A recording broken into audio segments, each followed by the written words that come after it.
Okay, welcome back. Um, so this is the second part of grounding urgency culture. And so last week we talked about is your workplace addicted to urgency, toxic personalities and psychological violence, and breaking the urgency cycle. So we will tackle today. I'm sorry, I said last week we covered one and two. So today we'll do breaking the cycle, and I'll just be going over some of our best tips and tools for how to do that and we can discuss. Um, so here we are at part two. Since attending part one, what have you noticed about urgency culture at work? So, Karen, maybe you want to just share. I had a feeling you were going to call on me. Um, um, Mostly what I've noticed is that I'm noticing Hmm. because it's been part of the conversation now for a little bit, our conversation, and so Yeah. I'm noticing different things. I'm noticing in myself, um, and asking questions of, is this really an urgent matter, or is it an an important matter and not urgent at all? And, where am I at with the whole thing? Because maybe I'm just feeling a little dysregulated. And so it feels urgent when really it's not. So a lot of noticing. Okay, awesome. Awesome. That's perfect. That's like the first step. I introduced myself last time, so maybe I won't go, super into that again today. If you're watching the recording, you can see my introduction in our other recordings, but I've been doing this work for 7 years, and I worked with organizations that serve children and families, and we just realized that the same trauma-informed care principles that were being applied to children and families were not being applied to employees applied. So we decided to form 10 Collective 2 years ago. These are my co-founders, Marianne, Danielle, and Bree. And we are trying to bring trauma-informed care and psychological safety into workplaces. So, the services that we provide, usually we start with an assessment, and that is like interviewing different people at the organization and putting together a written report of what our findings are. And typically it's the same, the same things. People may need, certain managers may need more people skills training, and then certain structures and policies and programs just need more clarity and structure. And I'm going to go over that today in the tools. But essentially, it's like, do your employees need more attunement? Do they need more consistency? And then in terms of the structure, does everyone know what the agreements are at work? Like, do we know what we're doing, why we're doing it, when we're doing it? And then the meaning making part is like, have our programs been evaluated and are they working? Because that's motivating to people. So we help put all of that into place. Um, and so that's what we offer. And so we do one-on-one coaching, training, and then we can also design educational content. So if that's something you want help with, reach out. What are we doing to break these cycles? So just to review, because this is kind of the core, is that we just want to understand again and again. And honestly, in my day-to-day life, I mean, I've been working in this field for 7 years. You all have probably been working in this field a long time. When did we all start to get trauma-informed training? I mean, honestly, maybe put in the chat, when did you get your first trauma-informed training or understanding? For me, it was Mhm. 2017, and I actually heard Bessel van der Kolk on Being podcast, that one with Krista Tippett on NPR. And I didn't know who he was. And then I went out and read The Body Keeps the Score. And I was like, oh my gosh, my world is about to change because I didn't understand how the brain worked before that moment. And that's not even, I mean, we're talking the last 9 years of my life. So what did I do before that? I guess I just ran around like a chicken with my head cut off. Maybe you guys want to share in the chat, when did you first hear about fight or flight response in the brain? Yeah, about the same time. Yeah. So that's wonderful. Okay, 2023. Yeah, cool. and much more in your current role. Amazing. I love that.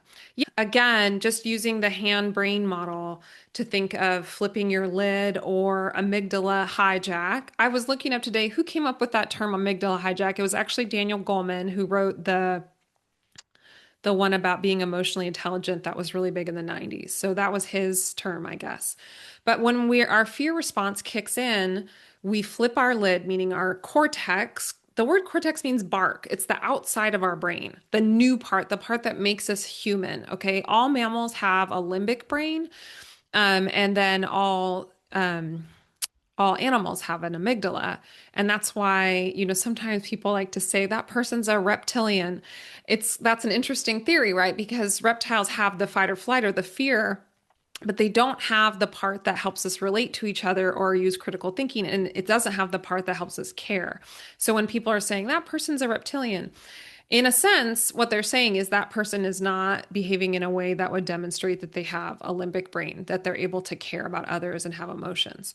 So we want to kind of think about that when the amygdala comes on and we're really like, wow, that person's being antisocial or that person's being unreasonable. That amygdala has hijacked the part of our brain that can be relational and use our most problem-solving parts of the brain. Now, this is a really important thing to understand when we're at work.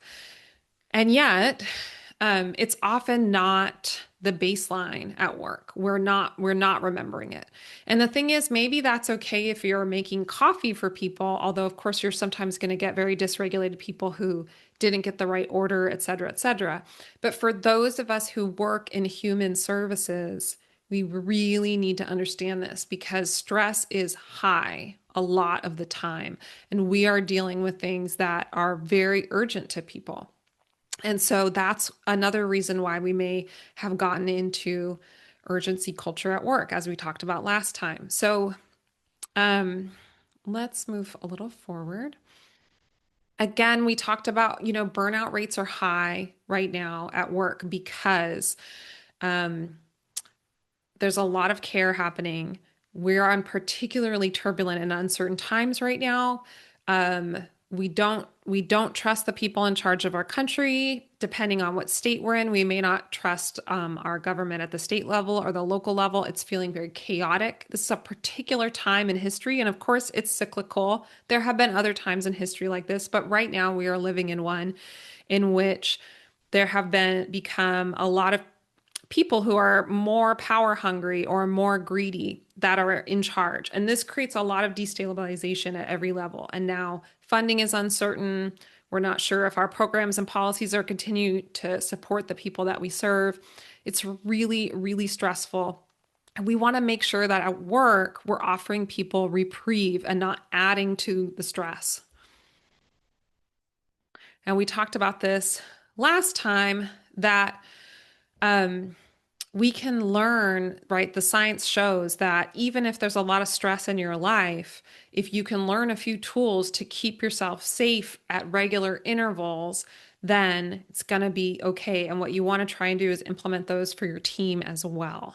Okay, we want to have a strategy to help people feel safe. And what the Nagoski sisters write about in this book is that we can actually complete the stress cycle, and we want to think about doing that.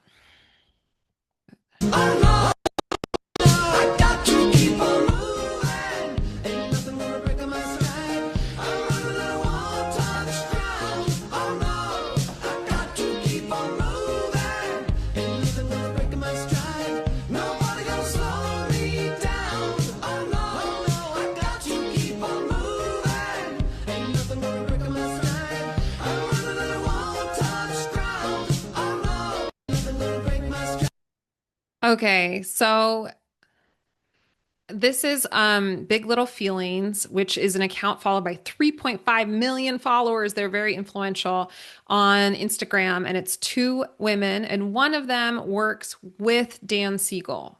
And Dan Siegel is one of like the main dudes in the trauma space. He's awesome. He wrote um, Parenting from the Inside Out, which was our number one most recommended parenting book at Pace's Connection. And so she works with him, this woman here. And then it's another another woman that the two of them run this account. And so it says, when you remember you aren't being chased by a bear. So you're doing something really, really fast, and then all of a sudden you remember, like, okay, not being chased by a bear. So, how many times a day do you catch yourself going too fast for no apparent reason? Feel free to come off mute or put it in the chat. Several times a day, yeah, same. Often, yeah. Multiple times a day. Okay, but there's things that are legitimately under time pressure. Sure, yeah. A lot, yeah. Yep. And then sometimes I don't catch it and it'll show up as like indigestion or heartburn or a headache. Or one thing that I do a lot is like I move from room to room too quickly. And I'll like, what if there's something on my clothing that can catch a doorknob? It absolutely will every time. Absolutely every time. So that's always a lesson for me to slow down is when I'm starting to like knock things over or catch things on the door or like bump into the desk as I'm trying to sit down. So the more regulated I get, the more like accidents in my life seem to go down. So that tells me something about whether they're accidental or whether I'm kind of being chaotic and inviting them into my life. But this is a really nice account to follow Big Little Feelings. Nervous system is actually designed to keep us alive. So if we get, if we get into an area and we approach and there's some sort of weird substance, right? We're not gonna Our nervous system is taking in that information like visually, maybe we smell it, maybe we hear it and it sounds weird. All of our senses are coming together to go, you know what, I'm gonna not, that looks toxic. I'm gonna not. That's our nervous system, okay? If we if we eat something and it's like moldy or has a poison in it, uh, so many of our senses are engaged to help keep us alive. Okay, so we're probably gonna smell. Let's say it's bread. Let's say it's moldy bread. We're smelling it. Does this seem safe? So that's engaging our sense of smell. We're putting it on our tongue, and our taste buds are going, our sense of taste is going, does this taste right or does it taste bad? If it tastes bad, your nervous system is going to activate to spit it out immediately. Immediately. Think about how fast you spit out bad food. It's immediate, it's a knee-jerk reaction. If it seemed to pass the taste test and it goes in your stomach, and now all of a sudden your stomach detects a pathogen, now your nervous system is going to activate to throw up the food, and on and on. So our nervous system was designed to respond immediately to keep us alive. And so we definitely never want to think of the nervous system as the enemy. It is trying its best to keep us alive at all times, but it's very reactive. And our lifestyle has changed quite a bit. And so there's this great meme, and sorry, it's fuzzy. That's the one I found today, but it was, how do I teach my body that my fight or flight response is supposed to be for life or death situations, not answering an email? Right. So we get the email in our inbox, and all of a sudden we're completely activated, like 0 to 10 instantly. We're sweating. Maybe we're freezing. We're avoiding it. Um, we're immediately fighting and thinking about how we can win this argument. Or we're like, you know what, maybe let me go get a snack or another cup of coffee, whatever it is, right? But when that email comes in, we do not, our body is like going into overdrive. And so I talked about this example before, but oftentimes in the trauma space, you'll hear something called a paper tiger. And so our nervous system was designed to help us, outrun the tiger or trick the tiger by playing dead, or outsmart the tiger. And so whatever that threat may be, and whatever we may have learned in childhood, but then later on, and this is the part of the nervous system that feels very maladaptive for present day, is that we're still responding as though there's a tiger in the jungle, but it's really a paper tiger. It's not real. But what happens is that our brain has gotten used to the threat. So let's say we did eat the moldy bread and it made us very, very, very sick. our nervous system is going to remember that for next time so that it can go into overdrive within milliseconds to make sure it never happens again. And that's essentially what's happening with a trauma response. The nervous system is saying, well, I'm doing my job to keep this person alive, and I never want this to happen again. So if I even detect a slight hint of threat, I'm going into a trauma response so that we remember, like, we can't do this again. So the threat, the real tiger is not there anymore. And it could just be an email, a paper tiger, a fake tiger, something silly that we don't need to be afraid of. But we're still shutting down, or we're still getting aggressive, or we're still going for our coping strategies. So this is something where when we look at our sense of urgency at work, and as many of you said, I'm noticing that, yeah, the urgency is there and I'm being more mindful of it. That is the first step. And the second step is to go, I wonder where I learned this. And one question in the coaching world that I'm often asking people was, when was the first time that you think you might have had this reaction? So if we, in childhood, for example, we were told something like, if you talk back to authority, you will have consequences. That's the tiger, okay? Because children have a sense of helplessness. So that's the tiger. Now, what becomes the paper tiger in adulthood is when you need to have an uncomfortable conversation with your boss, who is probably going to be a much safer person, hopefully.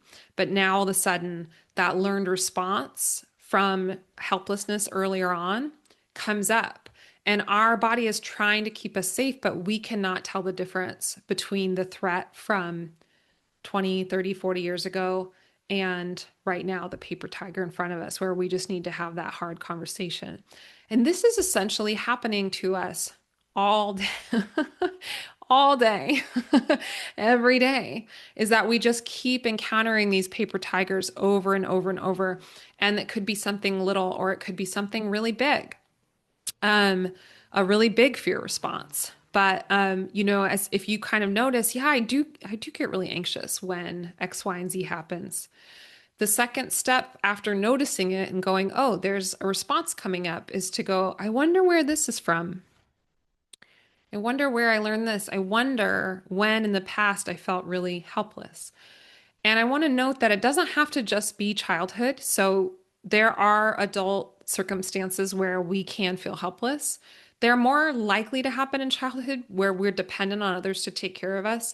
But I was in a toxic work situation where I felt that I wasn't able to legitimately speak up. Otherwise, there was a threat against my job, et cetera, et cetera. So there are adult situations where we can also learn that things are not safe. And those are tough too.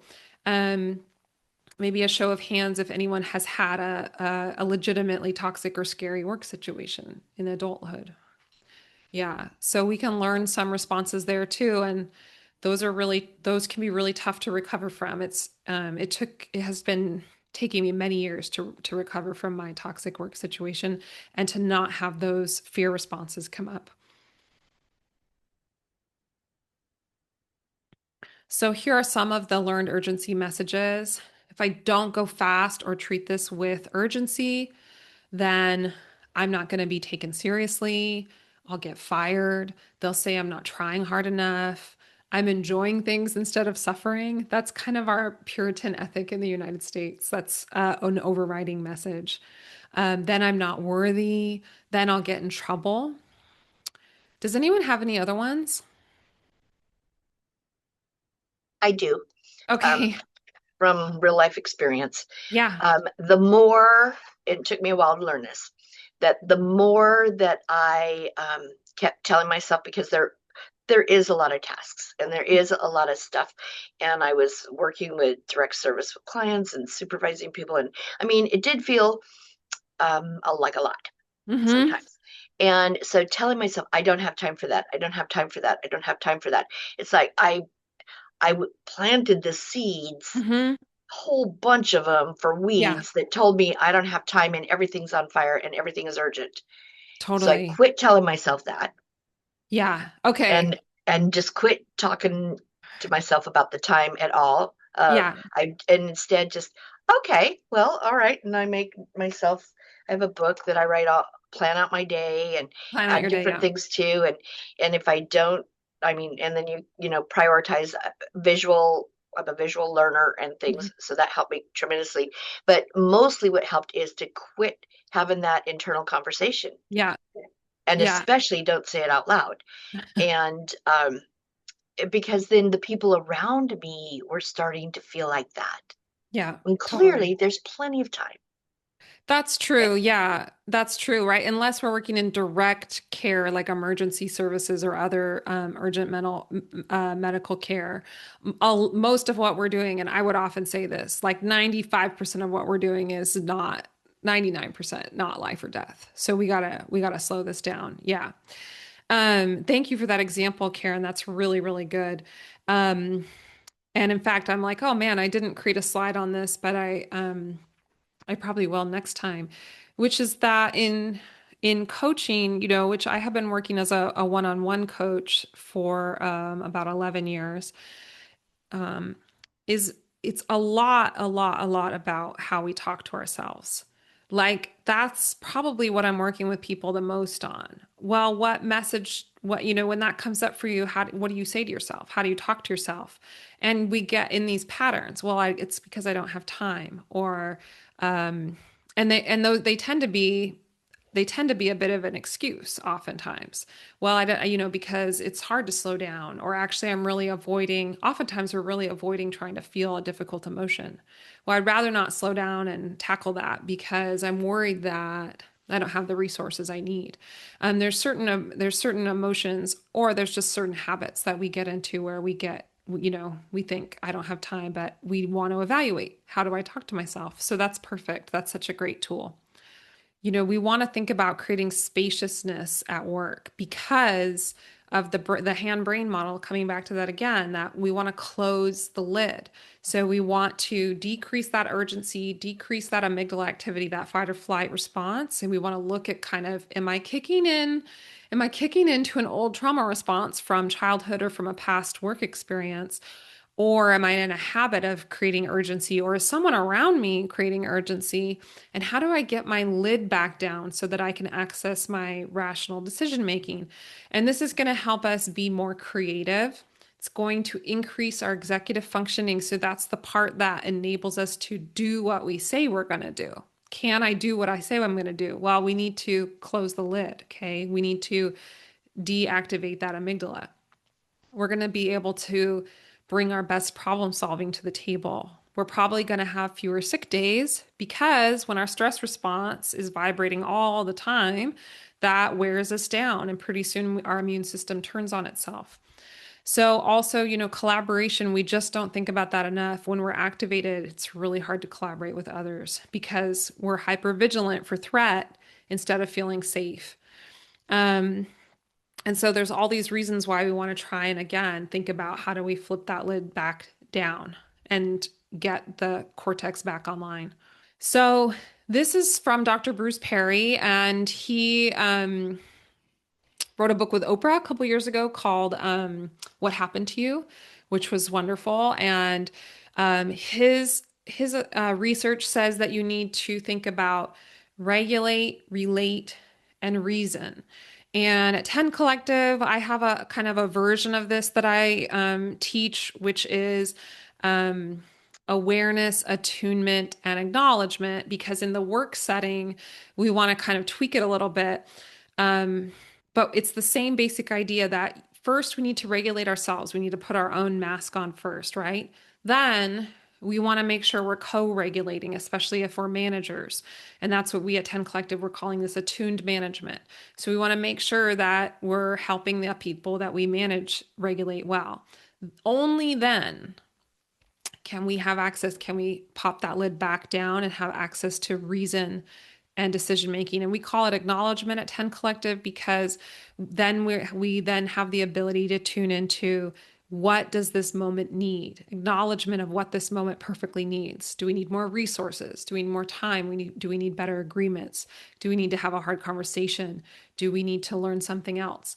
So it's the same basic principle that we always want to regulate, relate, reason, or have this awareness of how we're doing, have an awareness of how others are doing, and then use our best critical thinking skills to problem solve for whatever the situation needs.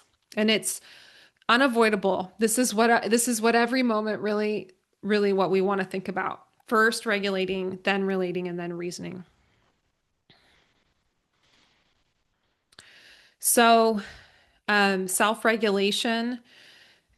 And like I said, I've been doing this work for 7 years, and I have some tools, but I could still go through my whole day and realize that, oh, you haven't been doing diaphragm breathing at all. Like, what are you doing? Or, I think you've been like sweating. You've just been sitting here sweating all day. So these things can be really tough to remember for anyone.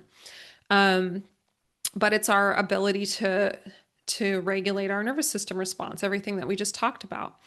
So, and to try and get out of our fight or flight response and into our rest and digest response, which it's not necessarily completely black and white. And in fact, stress is what helps motivate us to get things done and that sort of thing. So it's not always like, oh, I just need to just hang out and rest.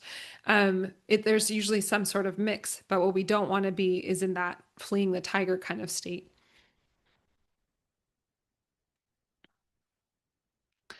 So we will go ahead and try one now, which is the five senses activity, which I'm sure you all know, but we'll just practice it because we're all here and we can try and regulate right now. And so anytime you notice that you're off to the races or fleeing a tiger, or just in some sort of weird urgency cycle, you can try this one.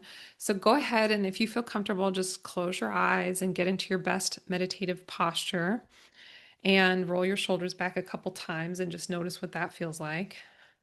And we're just going to go through each of the five senses and notice, and that's it. And we're just going to get here in the present moment. So go ahead and tune into what you hear and just notice what you hear and notice what that's like.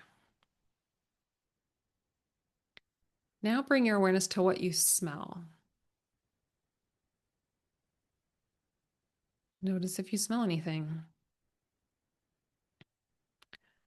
Now bring your awareness to your sense of taste and notice if you taste anything.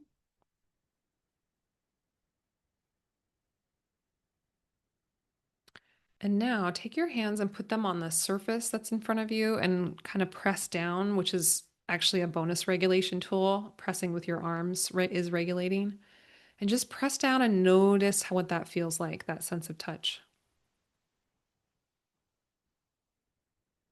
And then go ahead and open your eyes and pick one object in front of you and notice. Like, notice what color it is, what the texture is, and just notice it.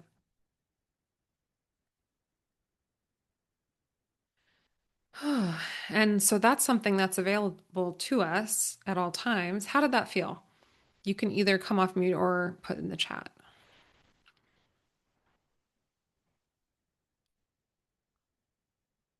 Okay, good.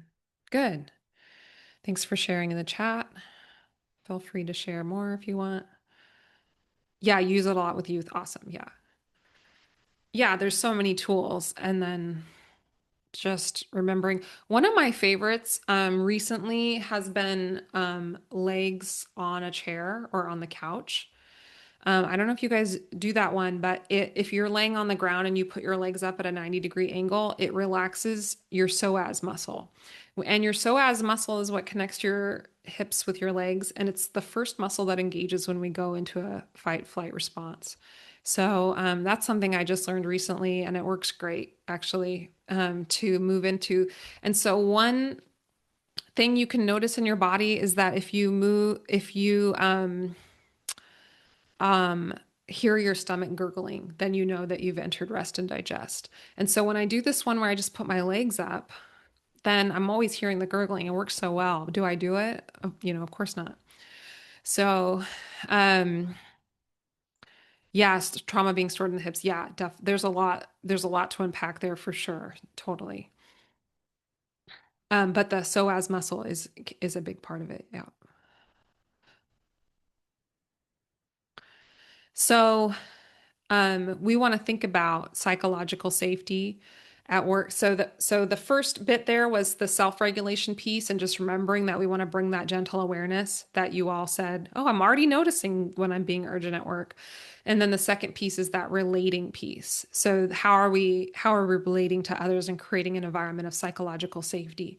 Okay. And so this is where team members feel safe to be embarrassed or bring up something or take a risk or have a conflict or to say, hey, I didn't like that thing you said in a meeting, and there's no punishment.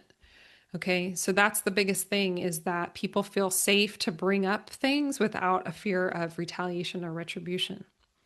And so a psychologically safe environment is where people bring up ideas or they ask questions or they say, I'm really concerned about this, or, I'm not getting along so well with so and so. What can we do? And so I like to think about this TV show from several years ago called The Mandalorian, and that was the one with the really cute baby Yoda. Yeah. And so the plot, I don't know if you guys watch the show and notice it, but the plot is the same absolutely every episode, which is that you have two main characters. One is the baby. And so it's a great parable for attachment trauma. You have a baby, and then you have a parental figure, in this case, like a warrior dad. Okay. And every episode, something happens to the baby. Someone tries to kidnap the baby, or, someone wants the baby for its special powers. And so then the dad figure, the warrior dad, has to come save the baby. And so every episode, there's an adventure. So there's like an adventure arc, and something happens where the baby is um, in trouble or danger. And then at the end, the dad restores safety. And it's a nice thing to think about for both parenting and managing, because as a manager, what we can do is we can encourage the people we manage to go out. You have the authority to make some mistakes, and you want to give people parameters. You could make, $200 worth of mistakes because you have the authority to make these types of decisions. I once at a job made like a $17,000 mistake, but we were able to correct it, but that was quite fear inducing. But because we had psychological safety and it was within my authority to make that decision, I was able to go to my manager and say, gosh, we made a $17,000 mistake. What do we do? And we were able to correct it because it was safe enough for me to bring that up. Right? Where we end up in really toxic situations is where it's not safe enough to bring that up. And people do wild, wild things, use money in a weird way or embezzle or steal or cheat. It's usually because people don't feel safe to bring up their mistakes. So, so we want to think about sending people out to go take risks in their role, whatever that means, and define what those risks are so people feel safe, like there's structure. I know what risks I'm taking. And then to come back and to have that safety over and over and over and over so that you're meeting with them every week and going, how did it go? What can we talk about? What worked well? What didn't work well? What can we re-strategize? What can we fix? And so the Nagoski sisters from the book Burnout, which I highly recommend, it's a great book, have, called their idea closing the stress loop. Okay. And again, that's just the same thing that we're talking about, but it's like a helpful little idea that I want to close the loop. I want to close the loop. So we don't want to just be circling around with anxiety all the time, our stress response. So the stress appears, we notice that email activates us and we're sweating. We go into fight or flight. Maybe we notice that we reach for the donuts in the break room, or we start ignoring our inbox completely, freeze response. Okay, whatever it is. Um, we just want to notice it. We want to notice that stress. And then we want to make sure that we're doing something that helps us feel safe and closing that stress loop with that awareness. So some of their ideas are physical activity, creative expression, affection, laughter. That's a nice one. Just, pulling up a funny video and laughing, crying, deep breathing, or yeah, connection, calling a friend, talking to a colleague, you know, and what you want to try and do is bring the stressor into the connection. So instead of just saying, "Hey, I could need a friend," and they go, "What's up?" and you go, "Nothing," you go, "You know, I'm feeling really stressed," or actually, I just went into a fight or flight response. Could I talk about it or could I share? So, inviting people in so that you can close the loop. In the workspace, you can also close loops, which feel very good to the nervous system by marking things as done or decided, so that this isn't looping around in people's mental load infinitely. Okay. And so you can celebrate wins and fails deliberately in meetings or in Slack threads. And also, the evaluation process is something that I see often gets skipped in nonprofits or government agencies where you close the loop by saying, "Oh, guess what? We had a program and we ran this program for a year. We're probably going to run it again next year, but we're going to evaluate it at year one. And then we're going to share what we learned from our evaluation with everyone so that everyone knows what we're doing, what worked, what didn't work, and what we're going to do better next time." And when we started 10 Collective, I interviewed quite a few social workers who said, "No one ever tells us if our programs work. And now we're kind of afraid they don't." So that's part of closing a stress loop is that you have to tell people whether what you're doing is working or not. Cathy Malchiodi does a lot on the science of art and play for closing loops. And I did a retreat. They brought me in as a retreat host for a nonprofit that I consulted in California. And I had everyone make something by hand.